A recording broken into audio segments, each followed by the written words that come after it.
Hello and welcome to another update in the world of Manor Lords. The head of the publishing company for Manor Lords recently shared that they plan on trying to communicate more often and more clear to us about some of the notable information and progress that's being made behind the scenes. So they just posted an article with some details about what's coming in the next patch. To be clear, this is not a finished update that has already been released, but it's just an article giving us insight into what the next updates will be, or at least what they've been working on and what they're currently planning for the next updates to be. This video will be in a bit more of a raw form compared to most of my guides and such, but first we'll review the article and then I'll share some of my perspective on how I see things for the game moving forward in 2026. So first up is this new burgage plot level. It sounds like there's basically going to be a new housing tier between level 2 and 3, which is mainly gauged towards smoothing out the line of residential progression. But it's not really a new tier of housing. More realistically, it's just a redistribution of the current housing tiers that we already have. It's not like they're really adding anything new here, it's just that the 3 tiers of housing that already currently exist are basically being divided into 4 tiers. So as I mentioned, basically a smoother progression of housing levels will be the result here. There's also a minor adjustment to residential requirements, which is aimed towards making it easier to reach this new middle tier of housing, which looks like they're currently calling level 2.5. So basically the upgraded level 2 church will still only be necessary for the final tier of housing. Then we have some additional changes here with the artisan workshops. This seems like mainly they'll be using the additional housing tiers to redistribute when you can access some of these options. This seems like a good change to pair with the housing tiers in my opinion, but of course as we can see this would mean things like the bakery or cobbler extensions would be moved up to the new tier 2.5 instead of the current tier 2 of housing. So this will add another step for creating production chains for some of these highly desirable items, such as the wheat bread or shoes, for example. But I think this is a change that makes a lot of sense in combination with the updated housing tiers, since those are high value items. So this first part has some reasonable adjustments to look forward to in my opinion. That brings us to the main portion of the upcoming updates, which is for trade. They first mention here that they're planning on filling out the rest of the development perks, which would be great. However, it sounds like they want to focus on perks that will impact trade, so they want to make additional major changes to the trade system before moving forward with that. Most of the details that they provide here are focused on a new merchant system, which would be the sole way of making any trades. So basically, you would hire temporary traders to sell items up to a certain amount, and then the assigned families at the trading post would essentially just be for stocking the goods. The assigned workers will no longer be able to make bulk trades, which I assume means the entire system with importing and utilizing horses will be completely out of the window now as well.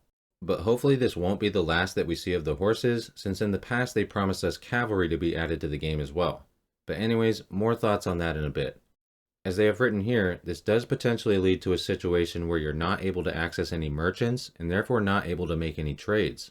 And so they mention in that case, you'd need to claw together some passive income from your burgage plots to be able to trade again. They also mention integrating the other AI lords more into the fluidity of the economy as well, but also they would be in competition for the merchants, which could lead to more potential situations where you're just not able to make any trades at all. But the concept of competition for economic power between factions is definitely sounding nice though. But this also leads to a system involving prices of items changing from game to game, as they mention here. Some of these parts do sound like they could end up being pretty cool. It's still obviously very vague, but we can definitely see some pros and cons here. Which brings me to the portion about my perspective on how I see things moving forward. Now before I get into this part, let me preface this by saying that these are just my opinions based on my perspective from being on this ride for about 2 years now, since just before the release of Early Access. I'd love to hear your feedback and opinions in the comments, but let's make sure to respect each other and please try not to stir up any excessively heated debates. Alright, so for me the main thing that stands out here is that I'm looking at this whole massive trade overhaul portion thinking to myself, deja vu once again, right? This has been the most frequently adjusted category, which of course can make it tough to keep up with and convey what is actually best in the current state.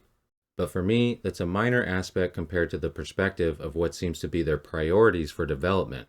So for example, they decided to move forward with completely removing the old functional development tree, which worked fine and had options for each settlement level. And then they replaced it with the new development perk system, which granted seems like it has the potential to be better than the old version.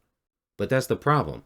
As we all know, this came with literally only one category fulfilled out of the 9 shown.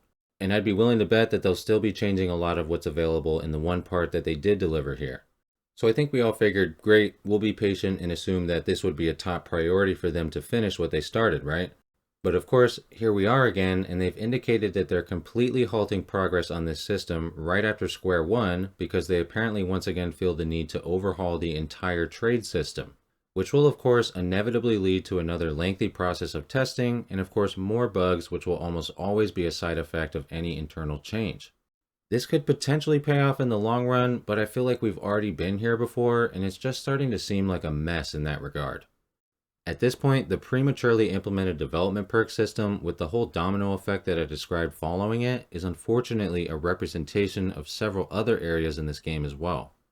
Basically, my perspective here is that it's really discouraging to see them continuing to invest valuable time, effort, and resources into continuously overhauling systems that realistically don't need to be changed so aggressively in order for the game to progress overall.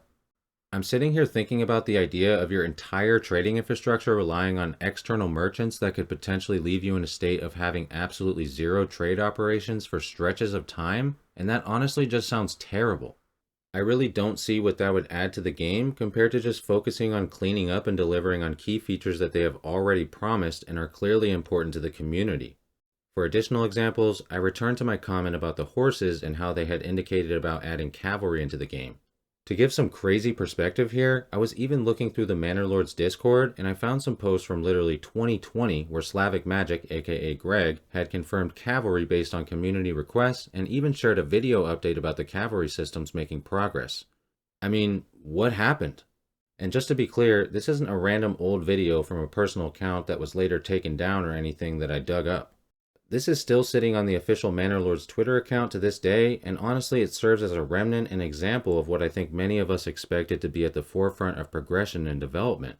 And same thing with many other features, such as town walls. In a reply from 2023, Greg had acknowledged that siege mechanics would be necessary for implementing town walls, which is of course understandable. But then as we can see here, Greg had presented this poll to the players in the Manor Lords Discord in June of 2024. Town walls had actually won the vote from the options that he presented for what would be the main feature of the next patch. Here we are now, it's 2026, and people are still constantly asking for town walls and cavalry, and siege mechanics do not exist either. I can tell you from my perspective that these are still some of the most frequently commented requests on many of my videos, and it has of course been requested repeatedly in the Discord. But instead, they want to do a massive overhaul of the trade system that none of us ever even asked for and completely rip out core systems that were already well established. And these aren't just minor tweaks, they're going to be significant changes under the hood again. So, I'll let you deduce for yourself what that means for things that have seemingly gotten lost in the mix here, like town walls, siege, and cavalry, for example. And these are just to name a few of the examples for perspective on why I'm saying how it can be potentially discouraging as far as the expectations for the direction of the game in this regard. It's also no secret that this game is completely riddled with bugs, which as I already mentioned is of course understandable to an extent for the development process of any game. And granted, they do seem to be slowly starting to tackle some of those bugs. But as I was trying to convey earlier, it seems like they're just not really taking into account the severity of how much more issues will almost certainly arise due to continuously taking on more than they're realistically able to handle at the time. On top of all the issues that already exist, it starts to feel like a never-ending cycle. I don't think I even need to start sharing too many examples here. I know we've all experienced many different issues over all different stages of the process. I know, for example, some of you probably saw in our latest stream, we had floating castle parts, floating peasants, various collision issues, and units who were getting stuck in all kinds of random places. So who knows, maybe they are prioritizing fixing issues like this as well, and they just didn't say anything about it. But approaching it like this, where they continue adding more unrequested changes to their already overflowing plate, is where it starts to feel more like that never-ending cycle, and not in a good way. If they are going to add anything significant to their plate, I'd love to see it be things that they had already promised previously, as I demonstrated a couple examples for. The best thing here in my eyes is this vague little note here about making interregional trade and bartering more streamlined. But it doesn't really seem like anything that they listed here in the breakdown of the trade overhaul is going to affect either of those aspects. So it's hard to really know what exactly they mean with that, but any improvements here will be great for the game in my opinion. As I've mentioned here and there in various videos and live streams, it seems like the regional expansion should be one of the flagship features within Manor Lords, but the current systems are way too limited in terms of operation and control, which usually ends up discouraging regional expansion.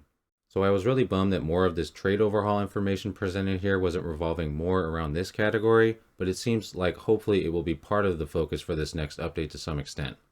Anyways, regardless of the content of these updates, I am definitely glad to see them following up with this communication as they promised in another one of their recent articles. And since they expanded the team last year and are assumingly working together at a better capacity now, it seems like we're starting to see more of an accelerated rate of development on their end, which is great. So looking at it from that angle, hopefully this will progressively start to counteract the feeling of one step forward and two steps back. But at the end of the day, I'm just another fan of the game and its potential, so for now, that's the conclusion on my perspective of this whole topic in general.